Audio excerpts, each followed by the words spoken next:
한국은 전쟁이 없는 그런 평화로운 상태라고 말하지만 그러나 자세히 살펴보면 영역 다툼이나 권력 다툼 등의 전쟁이 곳곳에서 일어나고 있는 것을 우리가 볼 수가 있습니다. 돈의 전쟁이 있는가 하면 석유 전쟁이 있고 반도체 전쟁 등 수많은 전쟁들이 우리 사회에서 사실 총과 대포 없이 소리 없이 그렇게 일어나고 있는 것을 알 수가 있습니다. 또 자녀들은 아이들 나름대로 자신의 영역에서 수많은 전쟁을 치르기도 합니다. 이 입시 전쟁을 위해서 또 학업 전쟁을 치르기도 하고 입시 전쟁이 끝나면 또 취업 전쟁이 기다리고 있습니다. 어찌 보면 인생은 참 전쟁의 연속이 아닌가 그런 생각이 들기도 합니다. 저도 이번 주간에 가족들과 함께 이순신 장군 그 한산대첩입니까? 네, 그걸 보고 그리고 이제 또 이 본문을 가지고 설교 준비를 하고 이러다 보니까 네, 어제 저녁에 자는데 전쟁 꿈을 또 꾸었어요. 온갖 칼부림이 난무하는 꿈을 또 꾸고 야 이게 인생뿐만 아니라 꿈 속에까지도 전쟁이 있구나. 전쟁 그런 생각이 또 많이 들었었어요. 본문에서 바울은 우리가 그리스도인으로서 치료해야 될 영적인 전쟁이 있고 그 전쟁에 우리가 능한 전사가 되어야 된다. 이렇게 말씀하고 있습니다. 그래서 그리스도인들은 어떤 의미에서 유능한 싸움꾼 혹은 실험꾼이 되어야 되는 것이죠. 10절을 보면 끝으로라는 말로 시작하고 있습니다. 이 표현은 이제 윤리적 권면의 결론 부분에 이르렀음을 말해주고 있습니다. 그렇다면 에베소서에서 바울의 윤리적 권면은 어디에서부터 시작되었을까요? 바로 4장 1절부터 윤리적 권면이 시작이 되었습니다. 4장 1절을 보시면 그러므로 주 안에서 갇힌 내가 너희를 권하노니 너희가 부르심에 받은 일에 합당하게 행하여 그래서 4장 1절부터 시작된 이 윤리적 권면이 이제 6장 10절에서 마감되고 있다라는 사실을 바울이 알려주고 있습니다. 뿐만 아니라 본서신 전체의 결론이 바로 지금 이 단락에서 제시하고 있음을 알고 있습니다. 그렇다면 본 단락의 핵심적인 교훈은 아시는 대로 하나님의 전신 갑주를 입고 악한 영을 대적하는 것 이것이 가장 많은 분량을 차지하고 있습니다. 즉 4장 1절에서 부르심에 받은 일에 합당하게 행하는 것 그것의 결론은 결국 뭐냐? 하나님의 전신 갑주를 입고 악한 영들을 대적하여 싸우는 것이다 라고 바울이 우리에게 최종적인 결론을 요약해서 설명해 주고 있는 것을 알 수가 있습니다. 오늘 읽었던 이 본문은 크게 세 부분으로 나눌 수 있는데요.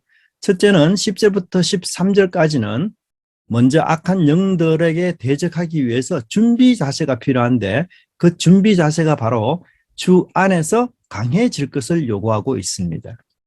그리고 많은 설명이 있는 14절부터 17절까지는 이제 성도들이 취해야 될 전신갑주의 여러 요소들을 열거하고 있습니다. 거기에 중요한 명령은 견고하게 서라라는 명령이 있습니다. 마지막 18절부터 20절은 이렇게 전신갑주를 입고 있다 할지라도 그것만으로는 이 승리의 싸움이 불가능하고 성령 안에서 깨어 기도하는 이 자세가 있어야만 이 전신갑주의 역할을 제대로 할 수 있다라고 바울이 마지막으로 성령 안에서 기도하고 깨어 있을 것을 촉구하고 있습니다. 바울도 자신을 위해서 기도해 달라고 요청하고 있는 장면이 이 마지막 부분에 나오고 있는 것이죠. 사실 에베소 교인들은 하늘 시민이 되었습니다. 새 사람이 되었고 새로운 피조물, 창조물이 되었습니다. 뿐만 아니라 그들은 그리스도와 함께 살리셨고 일으키셨고 이제 그리스도와 함께 하늘에 앉는 그 놀라운 영광을 얻게 되었습니다. 사실 그들은 도저히 상상할 수 없는 하나님의 형상을 덧입는 이런 놀라운 축복을 받은 것이죠. 그러나 이런 하나님의 선물과 축복은 그저 주어지는 것이지만 그러나 목적이 없는 것이 결코 아니었습니다. 그것은 만물을 통일하기 전에 먼저 교회를 통일해서 유대인과 이방인을 하나 되게 하신 것을 가장 우선적으로 그리고 최선을 다해 지키도록 하기 위해서 주어진 선물들이며 또 하나님을 닮은 거룩한 삶, 예수님을 닮은 사랑의 삶을 살도록 하기 위함이었습니다.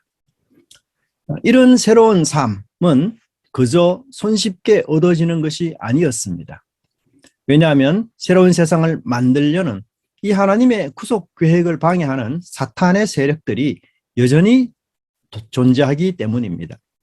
그래서 그 사단은 아직도 불순종의 아들들 가운데서 활동하고 역사하면서 온갖 괴계와 술책을 동원하여 성령이 하나 되게 하신 것, 또한 성령께서 거룩하게 하신 것을 훼손하기 위해 온갖 노력을 다하고 있기 때문입니다. 이렇게 외부의 적이 우리를 유혹하고 노리고 있을 뿐만 아니라 우리의 구속이 아직 완성된 것이 아니기 때문에 우리 역시 새 사람의 거룩한 삶을 버리고 옛사람의 더럽고 부끄러운 삶 또는 세속의 가치관과 타락한 문화로 돌아가려는 유혹을 우리 내부에서 끊임없이 도사리고 있습니다. 그렇다면 이런 원수 앞에서 적대자 사단 앞에서 그리고 세속 앞에서 우리가 살기 위해서 성도들이 갖춰야 될 것은 바로 하나님의 능력으로 강해져야 될 뿐 아니라 하나님의 전신 갑주를 입어야 한다라고 바울이 권면하고 있습니다. 사실 바울은 이미 이 싸움에서 승리를 거두고 또 싸움 경험이 굉장히 많은 노련한 분대장 혹은 소대장입니다. 그는 이 싸움에서 수많은 승리를 거둔 승리의 전사이기도 합니다. 그러므로 그의 영적 전쟁의 경험은 우리에게 아주 귀한 자산이 되고 그는 우리 영적 전쟁의 승리의 모델이며 또 영적 전쟁에서 승리한 살아있는 전설과 같은 그런 인물인 것이죠. 그렇기 때문에 우리는 그의 말에 청종하며 그의 말을 존중하며 겸손히 귀를 기울여야 할 것입니다. 우선 바울은 우리에게 피할 수 없는 싸움이 있음을 지적하고 있습니다. 그것은 바로 사단과의 싸움입니다. 악과의 싸움은 피할 수 없는 전투입니다. 사실 우리가 그리스도와 함께하는 순간은 무시무시한 사단과 세속과 원수가 되는 출발점이 되기도 합니다. 이는 우리가 평생에 걸쳐 싸워야 할 싸움입니다. 안전지대가 따로 없으며 전후방이 없습니다. 모든 곳이 전투 지역입니다. 가정과 직장과 사회 그리고 운전하면서 시장을 보면서 TV를 시청하면서 컴퓨터를 하면서 휴대폰을 보면서 심지어 예배를 드리면서까지도 아니면 기분 좋을 때나 나쁠 때나 모든 것이 전쟁터입니다. 우리가 그곳을 피한다고 도피한다고 해결되지 않습니다. 그러므로 우리는 항상 어디에서나 사단과 맞서 싸울 준비를 해야 합니다. 반드시 마주치는 적이며 원수이며 결코 물러설 수 없는 것입니다. 그런데 놀랍고 감사한 것은 예수님께서 이미 사단으로부터 승리하셨다는 사실입니다. 그러므로 이 전쟁에서 우리의 승리 역시 확실하지만 그러나 전투는 계속 있고 되어야 한다는 사실을 잊지 말아야 하는 것입니다. 그래서 바울은 10절에서 강건하여 지라라고 설명하고 있는데요. 이 강건하여 지고라는 말은 명령형입니다. 너희는 강하게 되어라. 바울은 무엇으로 에베소 교인들이 강하게 되기를 명령하고 있습니까? 그 앞에 수식어가 그의 힘의 능력이라고 표현하고 있는데 이것은 그의 힘의 강력 혹은 그의 힘의 위력 이렇게 표현될 수도 있습니다. 먼저 이 단어는 에베소서 1장 19절에서 이미 나왔습니다. 1장 19절을 보시면 그의 힘의 위력으로 역사하심을 따라 믿는 우리에게 베푸신 능력의 지극히 크심이 어떠한 것을 너희로 알게 하기를 구하노라. 그런데 이 19절에서는 하나님의 위력과 하나님의 능력의 지극히 크심을 이야기한 바울이 이제 6장 10절에서는 주 예수님의 위력과 그의 능력이 지극히 크심을 말씀하고 있는 것입니다. 19절에서 말씀하는 하나님의 위력은 구체적으로 무엇을 의미합니까? 그것은 바로 만물을 통일하고 만물을 다스리고 그 만물을 온전하게 만들기 위해서 예수님을 생명의 능력으로 부활하게 하실 뿐 아니라 하나님의 보좌 우편에 앉도록 하셔서 모든 권세자들과 능력자들을 위해 통치하시며 교회를 몸으로 삼으시고 교회의 머리가 되신 예수님을 세운 이 일이 바로 하나님의 놀랍고도 강력한 위력이라고 설명하고 있습니다. 그런데 이러한 하나님의 능력과 권세가 이제 예수 그리스도 안에 존재하게 되었던 것입니다. 왜냐하면 하나님께서 부활시키시고 성천하신 이 예수님을 자신의 대리 통치자로 삼으셨기 때문에 하나님께서 이 예수님에게 전권을 위임하신 것입니다. 그렇기 때문에 우리 그리스도의 군사는 강한 군사이어야 합니다. 확신이 없거나 주저하거나 이리저리 끌려다니는 군사가 아닙니다. 분명하고도 확고한 믿음에 서 있는 그런 강한 군사이어야 합니다. 그것은 우리가 강해서가 아니라 부활하시고 성천하신 예수님께서 모든 권세자의 우두머리가 되셨기 때문입니다. 그러므로 우리는 우주 만물의 통치자가 되신 예수님의 군대임을 자랑스럽게 여겨야 합니다. 만물의 절대 그리고 유일한 통치자 되신 예수님을 군대 장관으로 모신다는 그 영광스러움이 우리에게 있어야 하는 것입니다. 여러분, 군대의 사기는 군사가 자신의 지휘자를 얼마나 영광스러운 사람으로 자랑하느냐에 따라 결정이 됩니다. 지휘자가 유능하며 전쟁에서도 한 번도 패배하지 않는 백전백승의 지휘자라면, 게다가 그 지휘관이 자신의 목숨을 아끼지 않으면서까지 부하를 아끼고 사랑한다면 그 부하는 지휘자를 어떻게 생각할까요? 자랑할 것이며 진심 어린 마음으로 그 지휘관을 섬길 것이며 자신의 지휘자를 비난하거나 모함하는 말에 결코 휘둘리지 않을 것입니다. 제가 한 번은 학생들 대부분 교회를 다니는 기독교 대학에서 학생들에게 이런 질문을 한 적이 있습니다. 당신은 어느 교회에 다닙니까? 이렇게 물어보면 그때 그 학생들의 대답이 두 갈래로 나누어집니다. 대형 교회, 굉장히 유명한 교회, 이름만 들어도 아는 교회에 출석하는 학생들은 아주 자랑스럽고 떳떳하게 예, 저는 어느 교회에 다닙니다. 이렇게 이야기합니다. 하지만 작은 교회, 개척교회, 미자립교회에 다니는 학생들은 그런 질문을 하면은 좀 머쓱하게 또 우물쭈물하면서 아유, 목사님 그냥 작은 교회에 다니고 있습니다. 교수님 그냥 동네에 조그만 교회에 출석하고 있습니다. 이렇게 이야기합니다. 여러분, 우리 믿음의 교회 성도들에게 어떤 분이 어느 교회 다니십니까? 이렇게 물었습니다. 그러면 일산에 있는 조그만 교회인데 아직도 장소를 구하지 못해서 어느 수련관에 장소를 빌려가지고 예배를 드리는 별 볼 일 없는 그런 교회입니다. 이렇게 자신의 믿음의 교회를 소개하는 분은 아무도 없으리라 생각합니다. 저도 어느 교회에서 설교하는지를 주변 사람이 묻거나 아니면 제가 어느 교회에서 설교한다라고 소개할 때에 저는 우리 믿음의 교회를 굉장히 자랑스러워하며 소개합니다. 말씀 묵상이 정말 밑바탕이 되어 있고 성도들이 말씀대로 살려는 정말 살아있는, 정말 한국에서 보기 드문, 저보다 훌륭한 분들이 더 많고 삶 속에서 주님과 동행하기를 정말 힘써 애쓰는 그런 교회라 저는 자랑합니다. 오늘 본문의 핵심은 우리가 예수님을 군대 장관으로 삼은 주님의 군사라는 이 사실을 감사하고 자랑하고 확신하는 그러한 강한 군사가 되어야 한다는 사실입니다. 우리는 사회에서 좋은 직장에 취업하면 그것을 자랑하고 좋은 학교에 입학하면 그것을 자랑합니다. 하지만 이런 사실들보다 더 좋은 것, 더 기쁜 것, 더욱 자랑해야 할 것은 우리가 우주 만물의 통치자 되신 예수님의 부활하는 사실입니다. 내가 섬기는 분이 어떤 분인지, 어떤 능력을 가지신 분인지, 세상과 우주를 향해 어떤 놀라운 계획을 가진 위대한 분인지를 기억하십시오. 그럴 때 그 기억은 우리를 강하게 만들고 흔들리지 않게 만들 것입니다.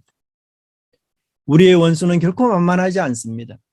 우리의 약점과 연약한 점을 끝까지 파고듭니다. 물고 늘어집니다. 지치고 항복할 때까지 집요하게 약점을 물고 늘어집니다. 우리의 적은 또한 속임수의 대가이며 이루 말할 수 없을 정도로 교활한 존재입니다. 그러므로 강하지 않으면, 굳게 서 있지 않으면, 확신을 가지지 않으면 우리는 넘어져 다시는 일어설 수 없게 되며 좌절하여 더 이상 소망하지 않게 되는 불행에 빠지게 됩니다. 사단은 우리를 자신의 것으로, 자신의 노예로 삼을 수 없습니다. 왜냐하면 우리는 이미 하나님의 것이며 하나님의 자녀이기 때문입니다. 그래서 그들이 노리는 핵심 전략은 무엇입니까?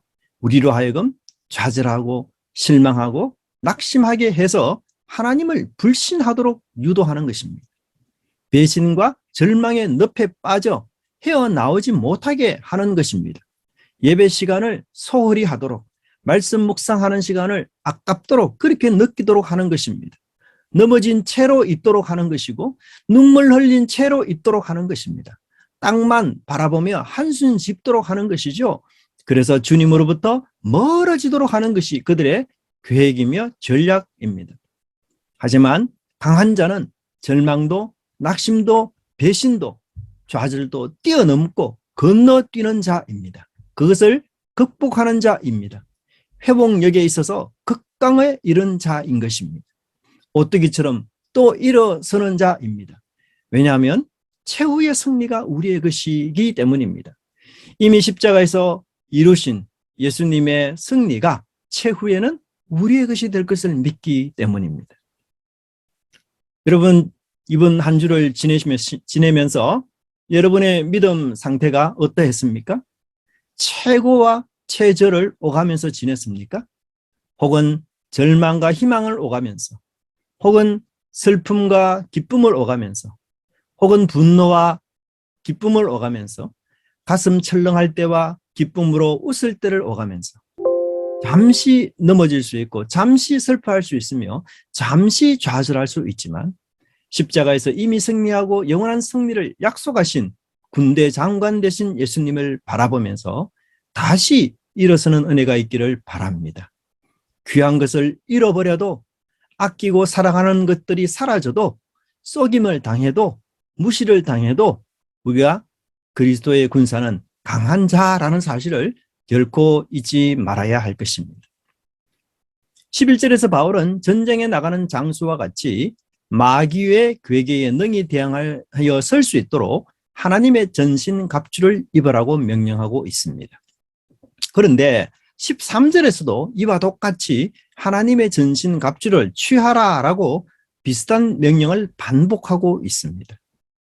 그리고 이 11절과 13절 가운데 위치한 12절에서는 에베소 성도들이 하나님의 전신 갑주를 입고 대적해야 될 그 대상, 그 원수가 누구인지를 밝히고 있습니다.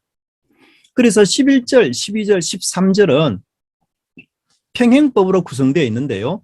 A, B, A- 이런 형식으로 구성되어 있습니다.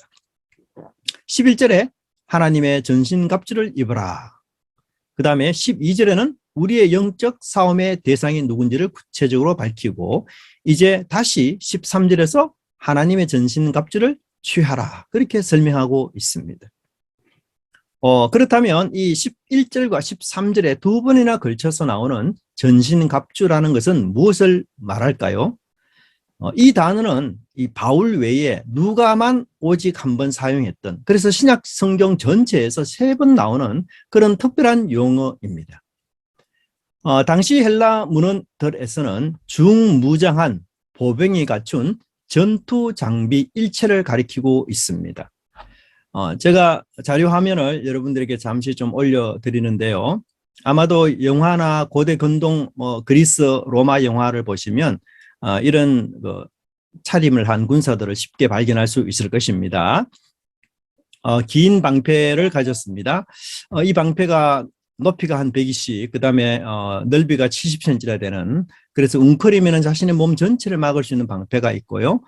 대개는 이제 칼을 2개 차고 있거나 혹은 창을, 그리고는 투구와 가슴의 호심경과 또 신발, 이런 식으로 구성되어 있습니다. 로마 역사가 폴리비우스에 따르면은 고대의 로마 군대에서 전신갑주는 깃장식에 달린 투구, 그리고 가슴막이, 방패, 칼, 그리고 단창 2개였다고 합니다. 사실 여기 보시면 여러분 칼이 그렇게 크지 않습니다. 로마의 칼이 기껏 1m를 넘지 않는 아주 작은 칼인데요. 그런데 이 칼이 굉장한 신무기예요. 왜냐하면 그때 당시만 하더라도 칼은 양면의 날이 갈린 칼이 없었습니다. 한 면만 칼날이 이렇게 세워져 있었는데요. 이 로마의 칼은 비록 짧지만 양날의 칼이기 때문에 앞뒤로 또 좌우로 다 적을 뵐 수 있는 그런 그런 스타일로 되어 있기 때문에 이 로마가 이 강력한 부대를 형성할 수 있는 중요한 신무기 중 하나가 바로 이 칼이었음을 또한 우리가 알 수가 있습니다. 그래서 머리부터 발끝까지 보호해서 방어 태세와 공격 태세를 모두 갖추는 것으로 설명하고 있고요. 또 이 신발 아래에는 사실은 그 징이 박혀 있어서 백병전을 할 때 이렇게 서로 밀리지 않습니까? 그런데 징이 박힌 신발을 신고 있으면 땅을 아주 굳게 디뎌져서 더 이상 밀리지 않는 그런 신발입니다. 여러분 야구화를 보면 야구화 밑에 징이 이렇게 박혀 있어서 달릴 때에 이 부하를 땅 지지대를 더 많이 딛고 달릴 수 있도록 이렇게 하지 않아요? 혹은 여러분 이렇게 우리가 줄당기기를 할 때 이런 지지대가 든든하면 훨씬 우리가 그 상대편을 쉽게 이길 수 있는 그런 부분이 있거든요. 그래서 이 신발도 그런 특징들을 갖고 있습니다. 그런데 바울은 단지 그 로마 기사들만 보고 이런 전신갑주를 언급한 것이 아니라 이사야서에 보면은 하나님이 먼저 이런 전신갑주를 입었음을 설명하고 있는데요.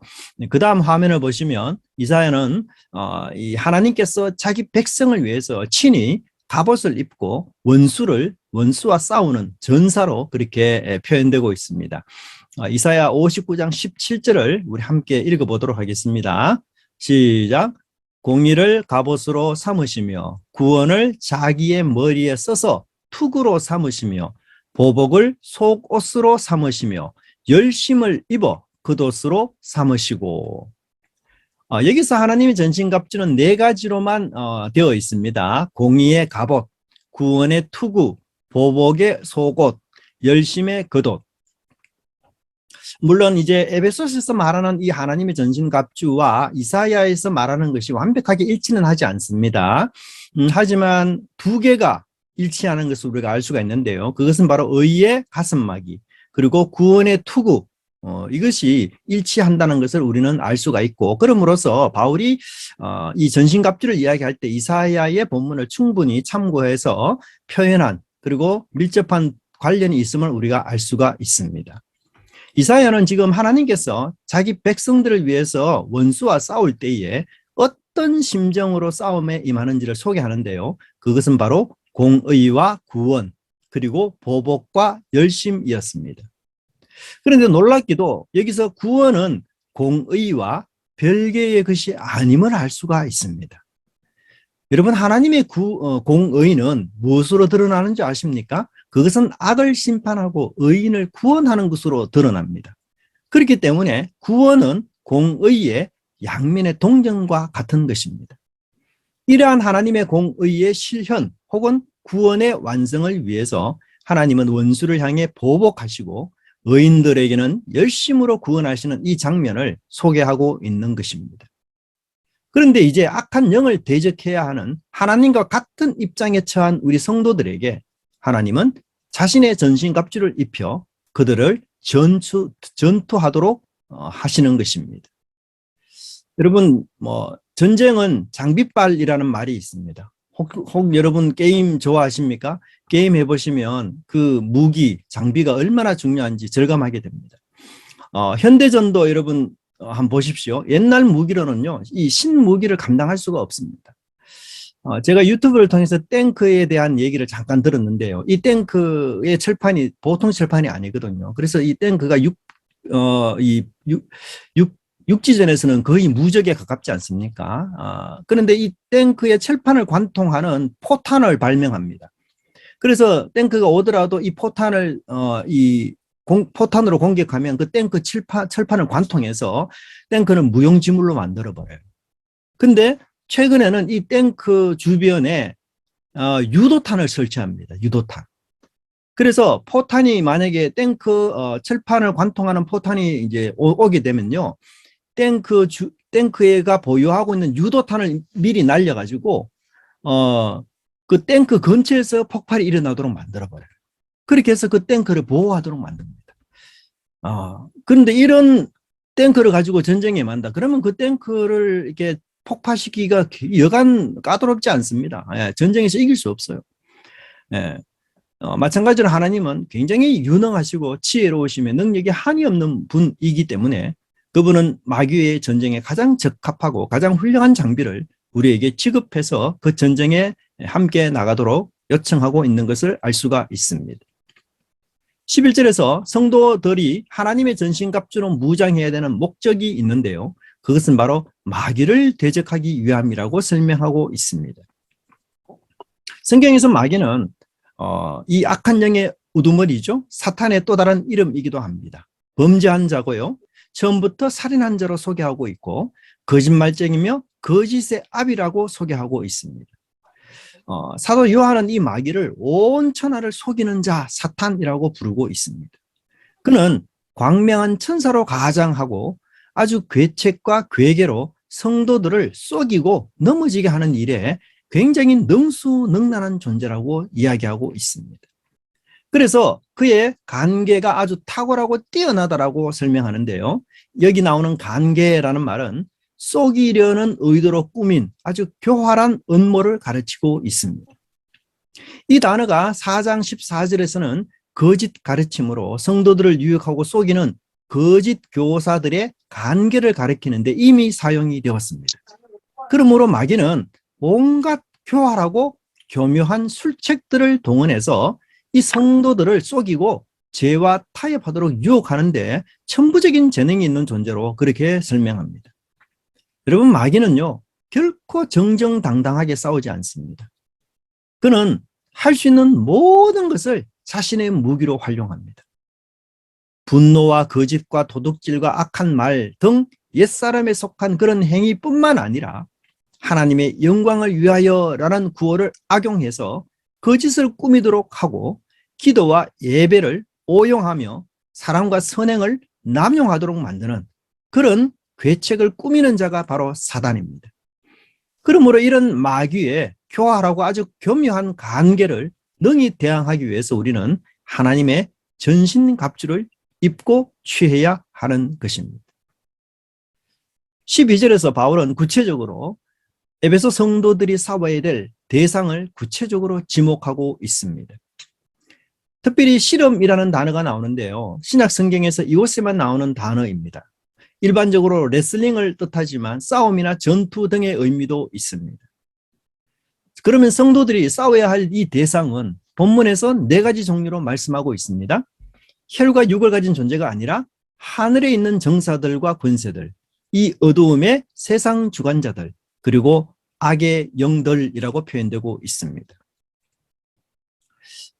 개역 개정판대로 읽으면 악한 영들만 하늘에 있는 존재로 이렇게 볼 수 있는데요. 그것이 아니라 하늘에 있다라는 이 단어는 정사와 권세들, 어두움의 세상 주관자들, 악의 영들을 다 수식하고 있습니다.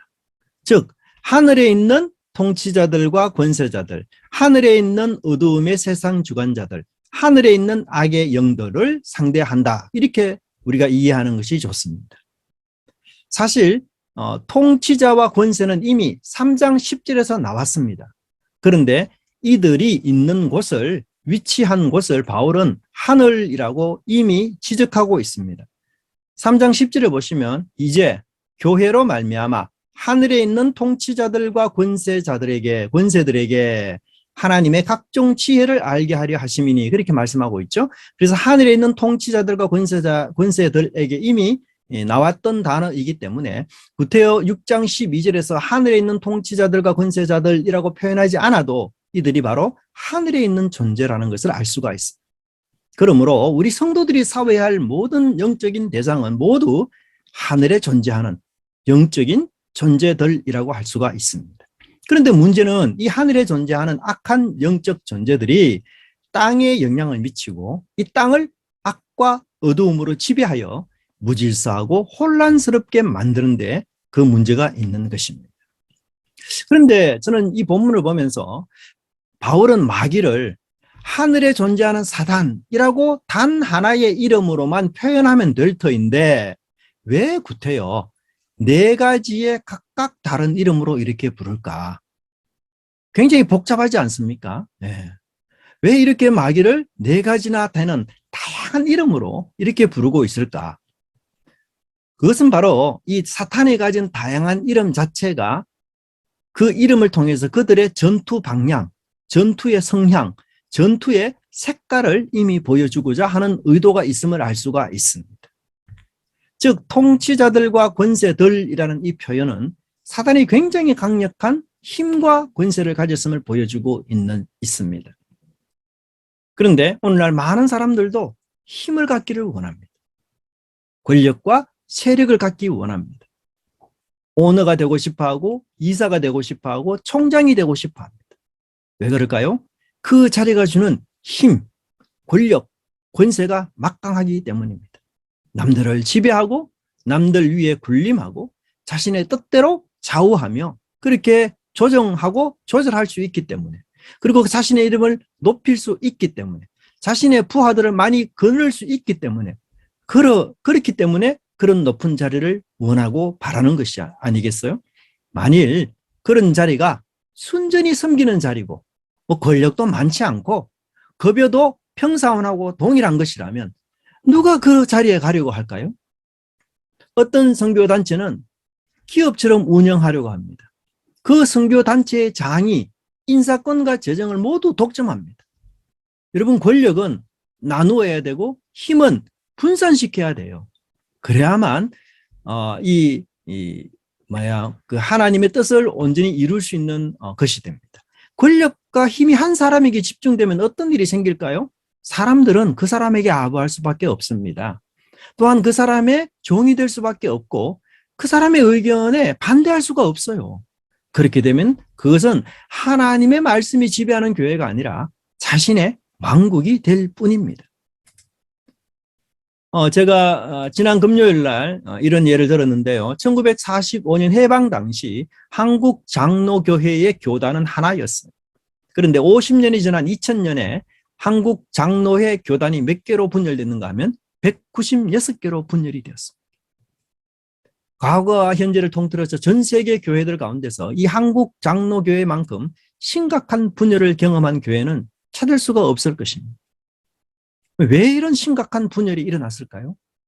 크리스토스님이 뭐라고 이야기했는가 하면 권세를 사랑하는 것만큼 교회를 분열시키는 것은 아무것도 없다. 그렇게 말하고 있어요.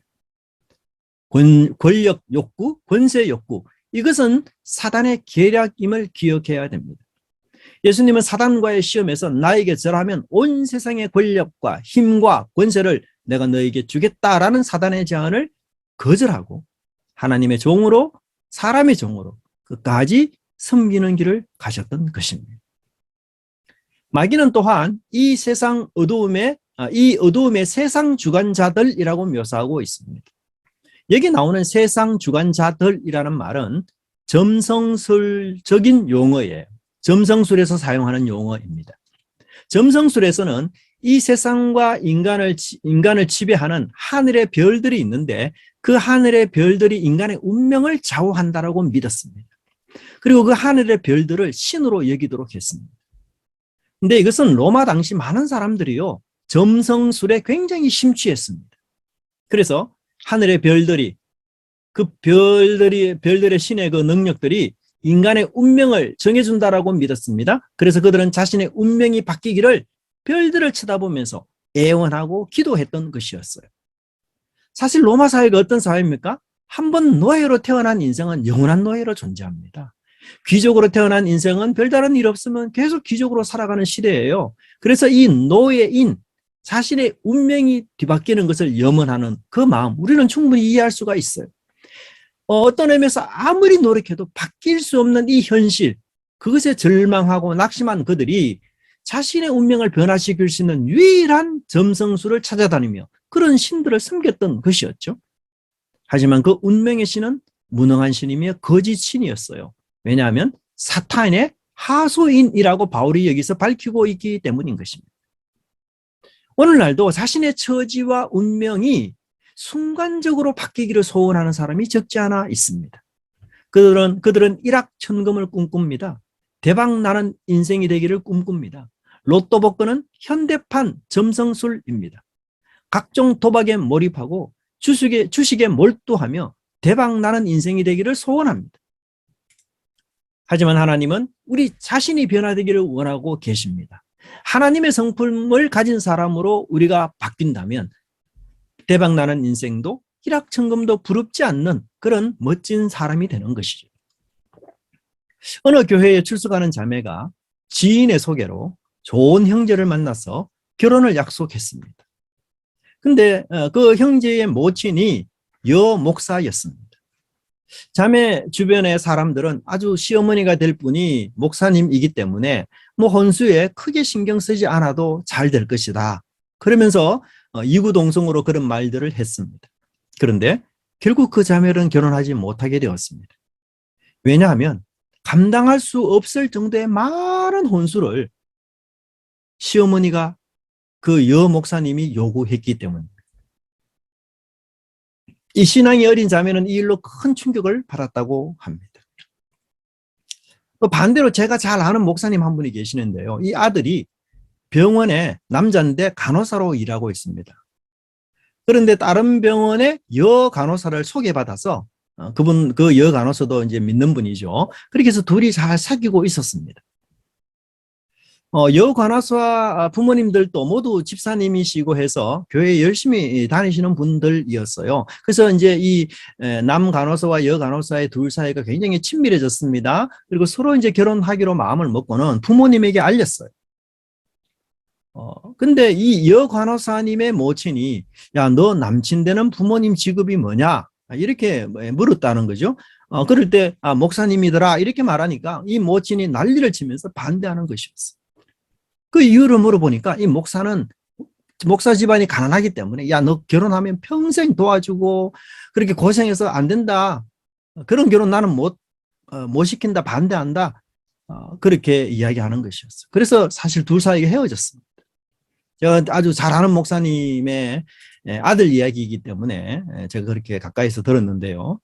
참 이런 얘기들을 저런 얘기들 들어보면 우리 마음이 슬퍼집니다. 왜냐하면 기독교인들이 이 소명을 잃게 되면은 물질 만능에 사로잡힌 세상 사람과 다를 바 없게 되는 것입니다. 물질과 지위와 편안하게 사는 것이 최고의 목적이 되어버린 기독교인들은 어두움의 세상 주관자에게 지배받는 어리석은 자가 되어버리는 것입니다. 세 번째로 이 영들을 악의 영들이라고 표현하고 있습니다.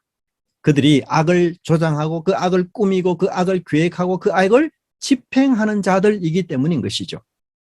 사람들은 악을 좋아하지 않을 것이라 생각하지만 그것은 거짓입니다.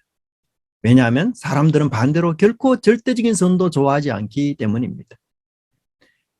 여러분, 자기중심적인 이 욕구는 선악을 구분하지 못하는 아이들에게도 자연스럽게 일어나는 타락 현상입니다. 여러분, 아이들이 자신의 장난감을 가지고 놀지 않습니까? 근데 상대편 아이가 갖고 노는 장난감이 있다면 그것을 꼭 빼앗으려고 합니다. 이 아이에게 남의 것을 빼앗으라고 가르친 것도 아니에요. 그런 것을 몰라요. 그거 선인지 악인지를 전혀. 그런데도 본능적으로 자기에 있는 것보다 남의 것을 빼앗으려고 합니다. 이것은 자기중심적인 욕구가 발동하는 것입니다. 우리에게 이 자기중심적인 악의 욕구, 이것은 너무나 자연스럽고 그것은 곧 우리가 타락한 죄인이라는 것을 한편 증명해주고 있습니다. 오늘날 많은 사람들이 악을 행합니다. 하지만 그 악을 모두 포장합니다. 미화합니다. 술 취해서 그랬느니, 약물 중독이라니, 심리적인 문제라니. 물론 그럴 수 있겠죠. 하지만 대부분은 변명이고 미화하는 것임을 우리는 잘 알고 있습니다. 사단은 거짓의 아비입니다. 거짓의 화신입니다. 그래서 그 악을 교묘하게 선으로 포장하고 변명하게 만듭니다. 악을 다른 것으로 핑계하도록 유도합니다. 이는 아담과 다를 바 없는 것이죠. 그런데도 불구하고 그 고전적인 수법은 지금까지도 통하고, 이를 통해 우리가 아담의 후손임을 스스로 증명하는 셈이 되는 것입니다. 여러분, 악을 무능하게 만드는 가장 효과적인 방법이 무엇인지 압니까? 그것은 그 악을 바울이 말한 것처럼 빛으로 가지고 나오는 것입니다. 그 악을 드러나게 하는 것입니다. 그 악을 정직하게 고백하는 것입니다. 그 순간 그 악은 정죄의 힘을 잃어버리고, 그 순간 그 악은 고발의 힘을 잃어버립니다. 그 순간 그 악의 심판과 형벌은 사라지고 죄사함의 은총이 넘치는 순간이 되는 것입니다. 13절에서 바울은 우리가 살아가는 날들도 악한 날이라고 묘사하고 있습니다. 사실 바울은 이미 5장 16절에서 이렇게 말했습니다. 세월을 아끼라. 때가 악하니라. 여러분, 왜 때가 악합니까? 아직도 공중 권세 잡은 자가 세상을 지배하고 있기 때문입니다.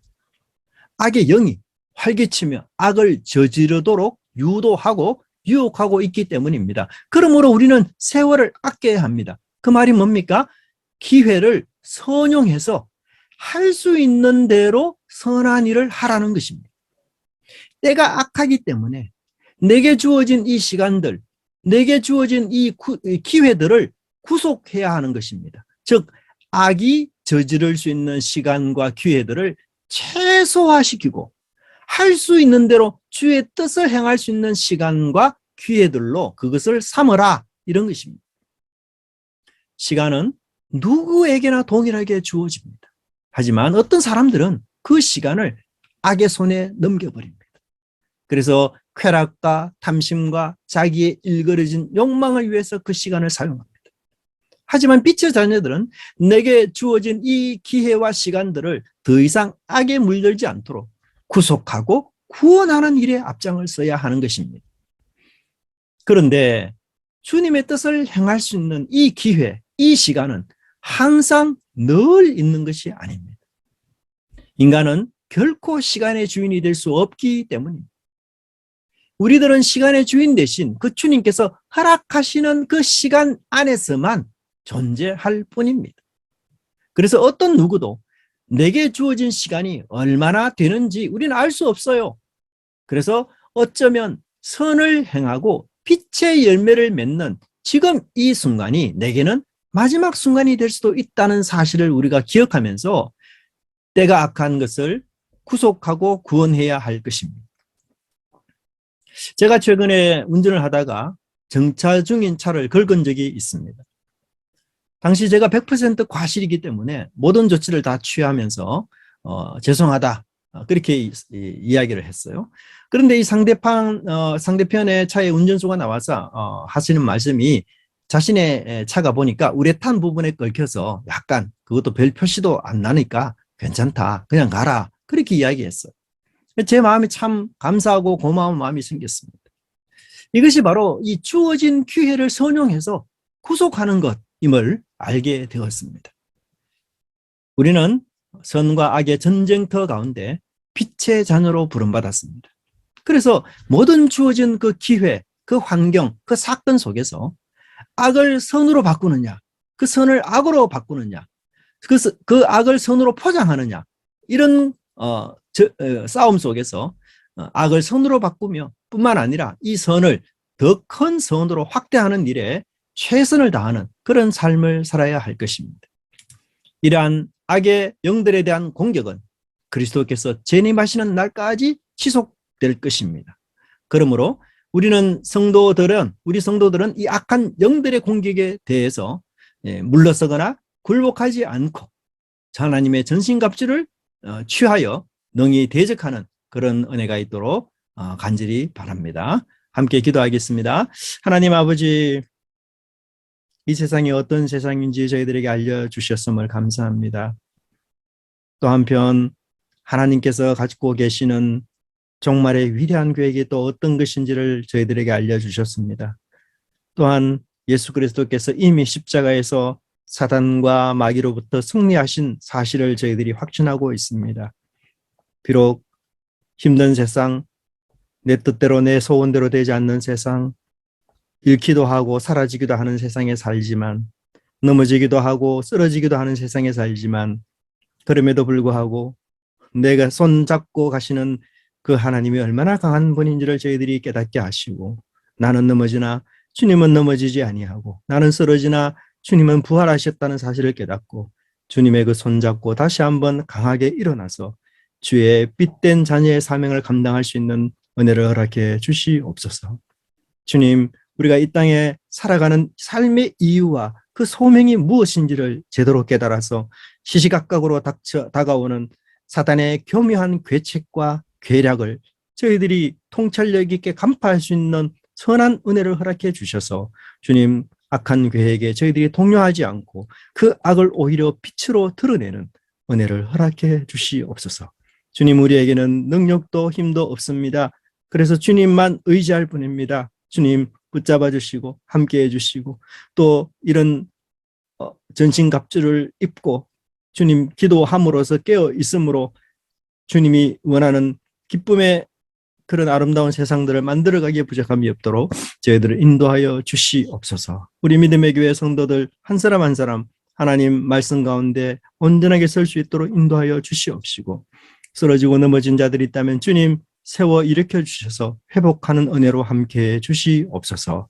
감사드리고 예수님 이름으로 기도드리옵나이다. 아멘.